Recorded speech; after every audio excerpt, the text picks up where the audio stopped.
La pluie tombait à verse, en trombes lourdes et inégales, détrempant le chemin de terre qui menait à l'arrière du refuge. Un pitbull blanc se tenait, immobile, devant la porte verrouillée d'un box, le regard rivé sur les ombres derrière la grille. Pas un aboiement, pas un grognement, juste ce regard fixe.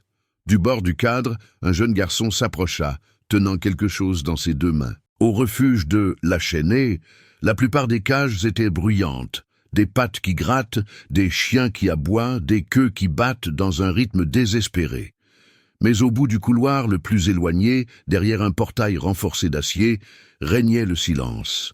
C'est là qu'on gardait Bruno, un pitbull blanc aux oreilles balafrées et au regard qui faisait reculer les hommes les plus endurcis.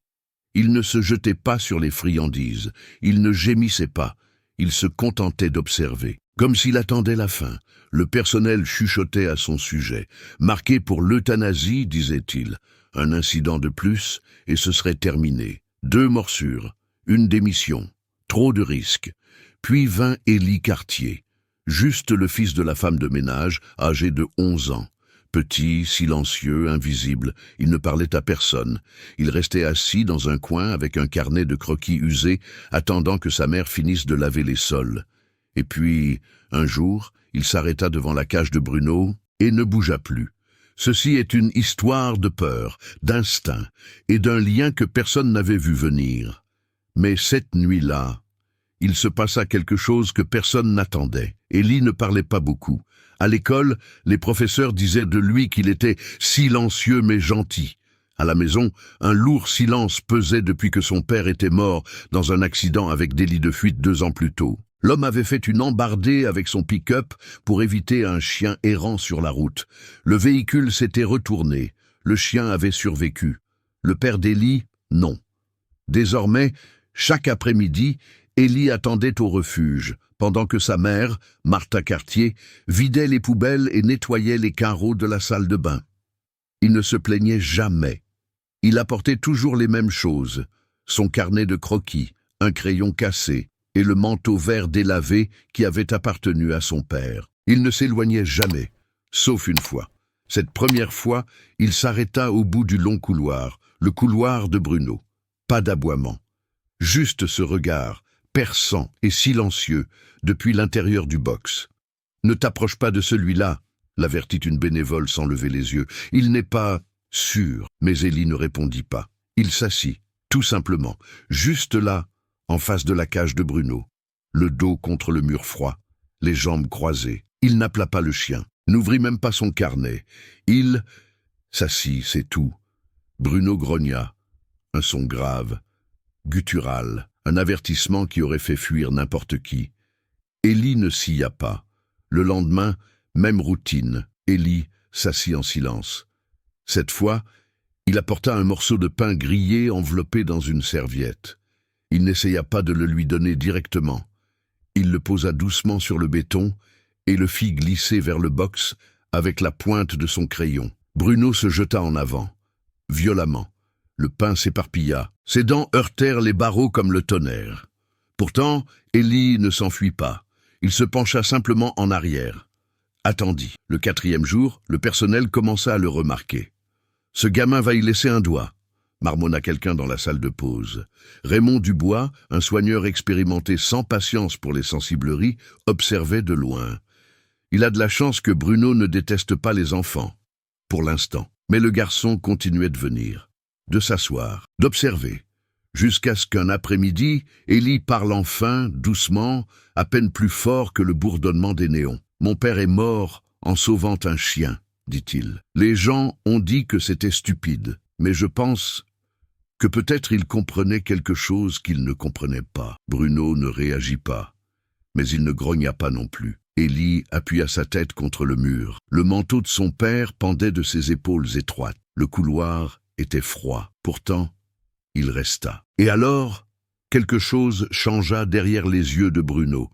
Tout ce qu'Élie voulait, c'était un endroit où il n'avait pas à se justifier, où le silence ne ressemblait pas à une punition, où le deuil n'était pas quelque chose que les gens plaignaient ou ignoraient.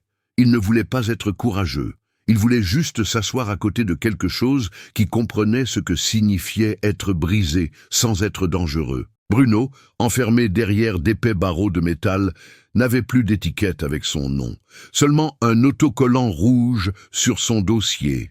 Dangereux. Ne pas approcher. Son ancien propriétaire l'avait abandonné une nuit devant le portail du refuge, attaché à une chaîne si serrée qu'elle avait laissé des cicatrices autour de son cou. Pas de mots, pas d'histoire, juste un chien avec du sang sur le museau et de la peur dans les yeux. Le personnel avait essayé. Au début, mais après 2 morsures, une au bras d'une nouvelle bénévole, une autre à la main d'un soigneur, la patience s'amenuisa. Bruno fut transféré à l'aile d'isolement. Moins de lumière, pas de visiteurs, juste du béton et des jugements. La directrice du refuge, cherchant à éviter les ennuis judiciaires, donna 2 semaines à Bruno. C'était il y a 1 mois. Chaque jour depuis avait été une exécution reportée. Ce fut le 5e jour des visites d'Élie que quelque chose se brisa. Un concierge nommé Julien, fatigué et négligent, passa devant la cage de Bruno avec un balai sur l'épaule. Les poils métalliques heurtèrent les barreaux du box. Bruno bondit, les dents découvertes. L'aboiement qui explosa de sa poitrine résonna dans le couloir. « Bon sang !» siffla Julien, le cœur battant. Foutu psychopathe! Par frustration, ou peut-être par peur, il pointa le manche du balai vers les barreaux, taquinant le chien comme un enfant piquant un lion dans une cage. Bruno le happa, de toutes ses forces. Le manche se fendit, une de ses dents s'ébrécha. Le temps que Martha trouve Élie et le tire de là, le garçon avait déjà tout vu. Plus tard dans la soirée, alors que Martha lavait le sol du couloir et que les lumières vacillaient dans l'aile silencieuse, Élie était assis à sa place habituelle. Sa voix était à peine audible. « J'ai vu ce qu'il a fait. Mais je t'ai vu aussi. Tu n'essayais pas de le blesser. Tu avais juste peur. » Bruno ne grogna pas. Mais il ne s'avança pas non plus. Derrière les murs, une décision avait déjà été prise. Cette nuit-là, la directrice signa l'ordre d'euthanasie de Bruno. 48 heures. C'était final. Personne ne se réjouit. Personne ne pleura. C'était juste un formulaire de plus, un chien de plus, qui ne pouvait pas être réparé. On ne dit rien à Élie. Mais quand il vint le lendemain, Raymond l'observait. Le soigneur se tenait dans le couloir, les bras croisés, regardant d'un air sombre le garçon assis en face du chien condamné. « Il n'est pas idiot », se chuchota Raymond. « Il sait ce qu'il attend. » Et dans la lueur des yeux de Bruno, il n'y avait pas de colère, seulement un silence si assourdissant qu'il ressemblait à du chagrin. Le refuge semblait plus lourd après cette nuit. Pas en termes de son, mais d'ambiance. Même les chiens qui aboyaient habituellement sans fin semblèrent plus calmes, comme s'ils sentaient que quelque chose de définitif approchait. Bruno cessa de faire les 100 pas, cessa de grogner.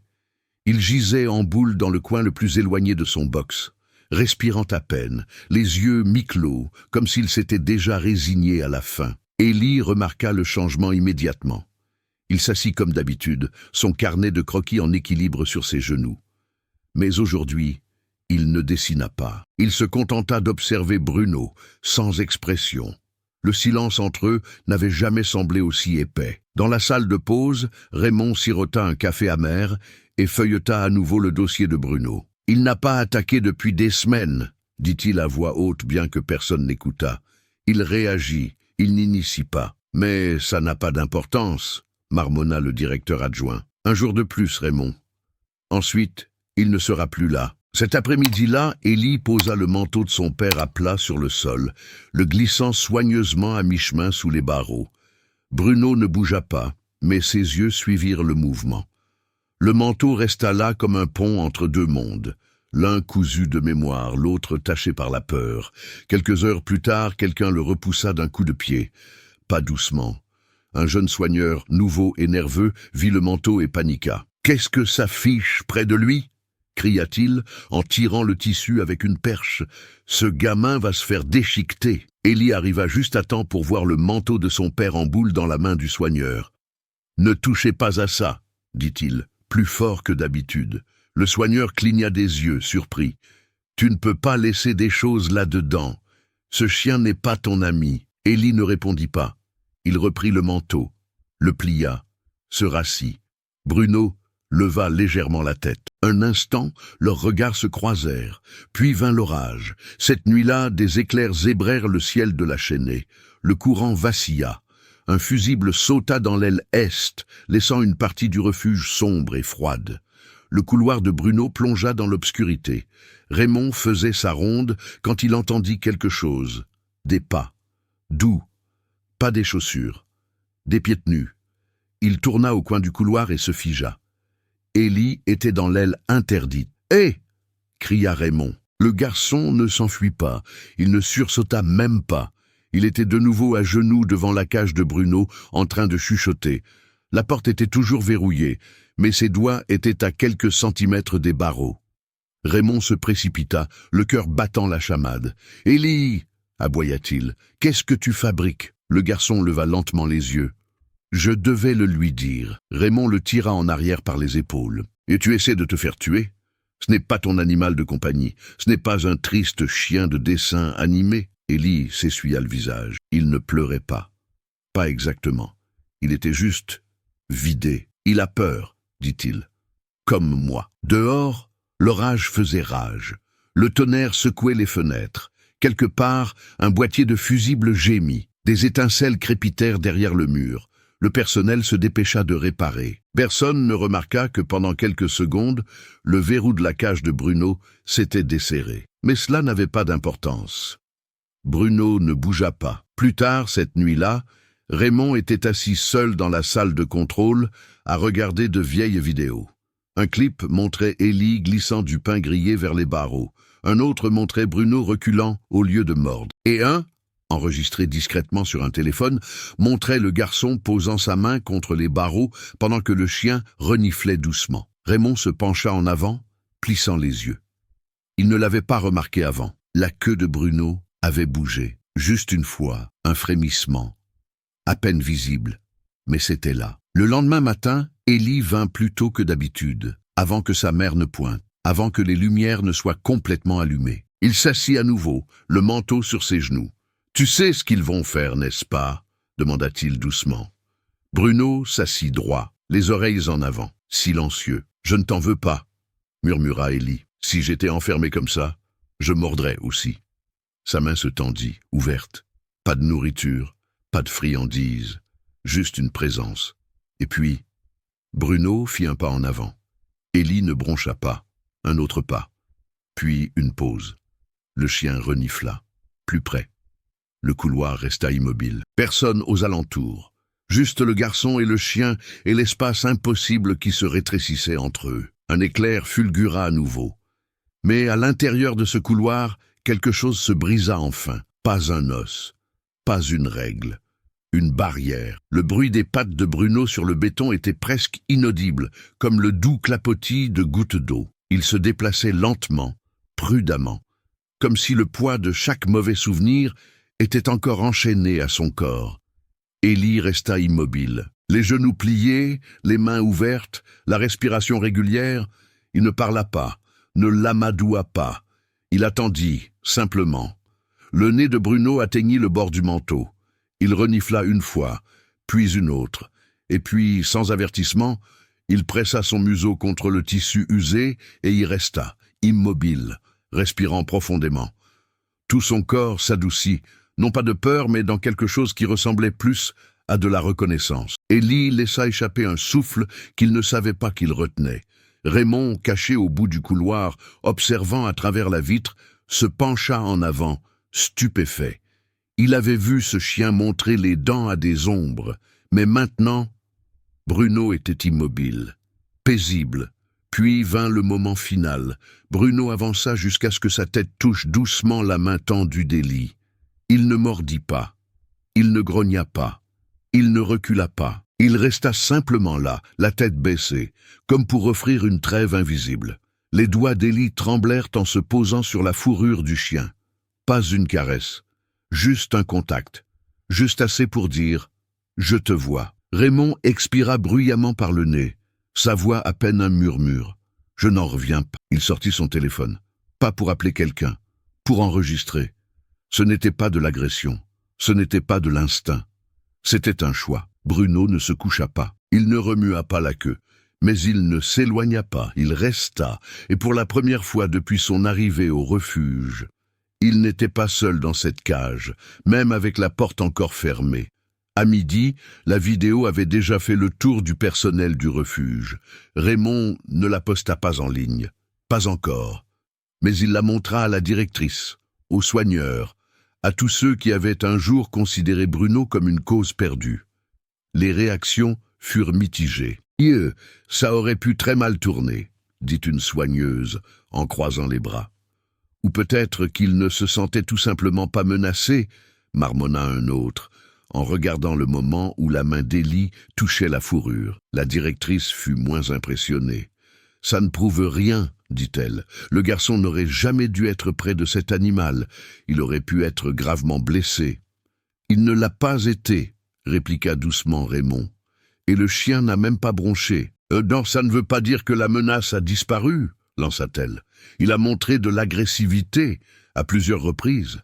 Mais maintenant, il montre autre chose. » Silence. Puis, ce n'est pas suffisant. Bruno resta isolé, désormais sous une surveillance plus stricte. L'ordre d'euthanasie n'avait pas été annulé, juste reporté. Raymond tenta de les raisonner. Il a fait le choix de ne pas nuire. Ça doit bien compter pour quelque chose. La directrice secoua la tête. Une vidéo ne primera pas sur le règlement. Il a été signalé. Nous parlons de responsabilité, pas de sentiment. Cette nuit-là, Élie revint comme d'habitude. Il ne savait rien de la réunion. Ne savait pas que la vidéo circulait dans les emails internes. Il savait seulement que lorsqu'il s'assit de nouveau en face de la cage de Bruno, le chien s'avança sans hésitation. Pressa sa tête contre les barreaux comme pour demander « Tu es de retour ?» Élie posa à nouveau le manteau, ouvrit son carnet de croquis. Pour la première fois, il commença à dessiner Bruno. Pas la bête hargneuse de la photo du dossier, pas le panneau de danger sur le box, mais cette version, la silencieuse, celle qui restait. Pendant ce temps, le personnel observait depuis la salle de contrôle. Raymond se tenait à l'arrière, les bras croisés, le cœur lourd. « Il ne s'agit plus seulement d'un chien, » dit-il doucement. « Il s'agit de savoir si nous croyons qu'il peut changer. » La directrice, les bras croisés, fixait le moniteur. Le monde n'a pas le temps d'attendre, hein, peut-être. Mais même elle ne pouvait pas détacher son regard du garçon et du pitbull, et du silence entre eux qui ressemblait maintenant moins à de la peur qu'à de la confiance.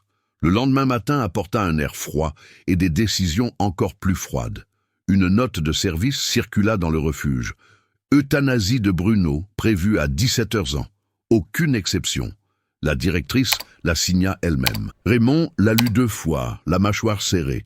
Il envisagea de s'y opposer à nouveau. Mais le temps pressait, et il savait comment cet endroit fonctionnait. Le règlement avant la pitié, la sécurité avant la possibilité. À 15h45, une réunion du personnel fut convoquée dans la salle de pause. Tout le personnel clé et Élie. Martha, encore en uniforme, était assise à côté de son fils, les mains serrées sur ses genoux. Ses yeux parcoururent la pièce comme si elle était prête à l'attraper et à s'enfuir. La directrice ouvrit la réunion sans cérémonie. « Il y a eu un incident », dit-elle. « Pas une attaque, mais une infraction. » Elle regarda directement Élie. Ce garçon est entré dans une zone réglementée et a interagi avec un animal classé comme dangereux. Ça aurait pu très mal finir. Mais ça n'a pas été le cas, dit Raymond en s'avançant. Ce n'est pas la question. Si, un peu, rétorqua-t-il. Élie se leva lentement. Vous n'arrêtez pas de dire que j'ai enfreint une règle, dit-il d'une voix égale. Mais aucun de vous ne parle de ce que le chien n'a pas fait. Tout le monde se tut. Élie regarda autour de lui. Il n'a pas mordu, il n'a pas grogné, il est juste resté. Tu as eu de la chance, marmonna quelqu'un. Non, dit Élie. On m'a vu, et lui aussi. La pièce resta silencieuse, jusqu'à ce que la directrice dise enfin « Et que proposez-vous? Que nous le laissions partir? Que nous le confions à un enfant ?» Élie ne cligna pas des yeux. « Je ne veux pas être son propriétaire. Je ne veux juste pas qu'il meure. » Martha posa une main sur l'épaule de son fils. Raymond se dirigea vers l'armoire, ouvrit le tiroir du haut. De l'intérieur, il sortit une laisse rouge vif, encore dans son emballage plastique, toute neuve. Il la tendit à Élie. « Si tu penses vraiment qu'il te fait confiance, dit-il à voix basse, alors montre-le-nous, mets-lui ça, sans l'aide de personne, pas de friandises, pas d'ordre, juste toi et lui. » La laisse sembla lourde dans les mains d'Élie. Pas à cause de son poids, mais de ce qu'elle signifiait. Dehors, les nuages s'épaississaient au-dessus du bâtiment. Des ombres s'étiraient sur le sol du couloir. La journée touchait à sa fin. Élie regarda la porte, la laisse, et hocha la tête. Le couloir menant à l'aile d'isolement n'avait jamais été aussi silencieux. Pas d'aboiement, pas de cliquetis métallique, juste l'écho étouffé des chaussures et le bourdonnement des néons au-dessus de leur tête. Tout le monde vint. La directrice, Raymond, quelques soigneurs, Martha. Même les plus jeunes bénévoles se tenaient en silence, longeant le couloir comme des spectateurs d'un événement sacré ou imprudent. Ils ne savaient pas lequel. Au centre de tout cela marchait Élie Cartier, la laisse rouge fermement agrippée dans sa main droite. Le manteau de son père pendait librement de ses épaules, touchant presque le sol. Bruno se trouvait derrière la dernière porte à gauche. Quand Élie s'avança, les autres se figèrent. La directrice croisa les bras, clairement mal à l'aise. Raymond ne dit pas un mot. Il n'en avait pas besoin. Ses yeux disaient tout. C'est ton moment. Personne d'autre que toi ne peut le faire. Élie atteignit le box. Bruno se tenait à l'intérieur, alerte mais calme. Pas recroquevillé de peur. Pas tendu. Simplement attendant. Le garçon posa une main sur le loquet de la porte. « Tu sais ce que je te demande, n'est-ce pas ?» murmura-t-il. « Je ne te forcerai pas, mais si tu veux partir, nous devons le faire ensemble. » Le loquet cliqueta. La porte s'ouvrit en grinçant. Personne ne respirait. Bruno ne bougea pas. Élie entra. L'air était épais. Chaque seconde semblait une heure, mais le garçon garda les épaules basses, la respiration régulière. Il s'accroupit, tint la laisse dans sa paume ouverte et la posa doucement sur le sol devant lui. Bruno renifla l'air, s'approcha lentement, les yeux fixés sur Élie. Un autre pas, puis un autre. Et puis, dans un mouvement si fluide qu'il fut à peine perceptible, il baissa la tête sur la laisse. Élie tendit la main, les mains tremblantes, le cœur battant à tout rompre. Il l'attacha. Clic. Bruno tressaillit une demi-seconde. Rien. Il resta immobile. Pas tendu. Pas incertain.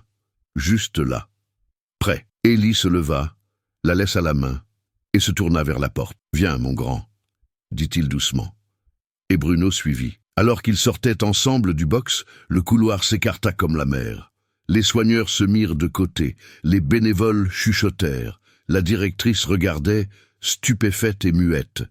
La main de Martha couvrait sa bouche. Raymond secoua la tête, moitié incrédule, moitié admiratif. Pas de grognement, pas de résistance, juste un garçon et le chien que tout le monde avait condamné, marchant côte à côte, dans un couloir qui résonnait autrefois de peur, maintenant rempli d'autre chose. Quelque chose comme l'espoir. Quand ils atteignirent le bout du couloir, la directrice retrouva enfin sa voix. « Ça ne veut pas dire qu'il est en sécurité avec tout le monde, » marmonna-t-elle. Raymond se tourna, calme mais ferme. « Non, mais ça veut dire qu'il est capable de faire confiance. Et c'est plus que ce que nous avions hier. » Bruno s'assit docilement à côté d'Élie, ne tirant pas sur la laisse, le regardant simplement, les yeux doux. Et pour la première fois, personne ne vit une menace. Ils virent un choix. Des semaines passèrent. L'ordre d'euthanasie fut discrètement retiré du dossier de Bruno. Personne n'en parla à voix haute, mais l'autocollant rouge danger sur son box disparut un matin, décollé et jeté à la poubelle. Élie venait toujours au refuge tous les jours, mais maintenant pas seulement pour attendre sa mère. On lui avait confié une petite tâche, aider à remplir les gamelles de nourriture et à nettoyer les abreuvoirs. Ce n'était pas officiel, mais tout le monde savait qu'il faisait désormais partie de l'équipe. Bruno ne vivait plus en isolement. Il avait un nouvel espace, plus grand, plus lumineux et ouvert pendant les heures de visite. Certains bénévoles tentèrent de s'approcher. Quelques-uns y furent autorisés. La plupart furent ignorés. Mais quand Élie s'approchait, la queue de Bruno bougeait toujours. Ils avaient leur routine, s'asseoir, attendre, marcher, pas de traction sur la laisse, pas d'ordre, juste de la compréhension. Un après-midi, Martha passa devant la fenêtre de la salle de pause et les vit dans la cour. Bruno était couché dans l'herbe, sa tête reposant doucement sur les genoux d'Élie. Le garçon lisait un livre en lambeaux, le manteau de son père drapé comme une couverture sur eux deux. Elle sourit pour elle-même, s'essuya les mains sur son tablier et murmura « Il a trouvé sa personne ». Raymond, qui se tenait à proximité, hocha la tête. Ou peut-être qu'ils se sont trouvés l'un l'autre. Le refuge ne changea pas du jour au lendemain. Certains chiens aboyaient encore trop fort, certains bénévoles abandonnaient encore trop vite. Mais quelque chose était différent maintenant. Un peu plus de patience, un peu plus de silence autorisé entre les ordres. Et parfois, c'était suffisant, parce que tout ce qui est blessé n'est pas dangereux, et tous ceux qui grognent ne veulent pas mordre. Parfois, ils attendent juste que quelqu'un s'agenouille et ne tressaille pas. Peut-être avez-vous connu quelqu'un comme Bruno, quelqu'un de condamné trop tôt, quelqu'un qui grognait non pas parce qu'il était méchant, mais parce qu'il avait été blessé trop de fois, par trop de mains qui prétendèrent s'en soucier. Ou peut-être vous êtes-vous senti comme lui. Si cette histoire a touché quelque chose en vous, partagez-la. Pas parce qu'elle parle d'un chien, mais parce qu'elle parle de nous tous. Des secondes chances. Du choix de faire confiance, même quand c'est terrifiant. Laissez un commentaire. Dites-moi d'où vous regardez. Dites-moi si vous avez déjà rencontré un animal ou une personne qui avait juste besoin que quelqu'un n'ait pas peur de lui. Parce que parfois, ce qui nous sauve n'a pas de voix. Ça reste, tout simplement. Et ça écoute. Et si ça ne vaut pas la peine d'être partagé, qu'est-ce qui le vaut ?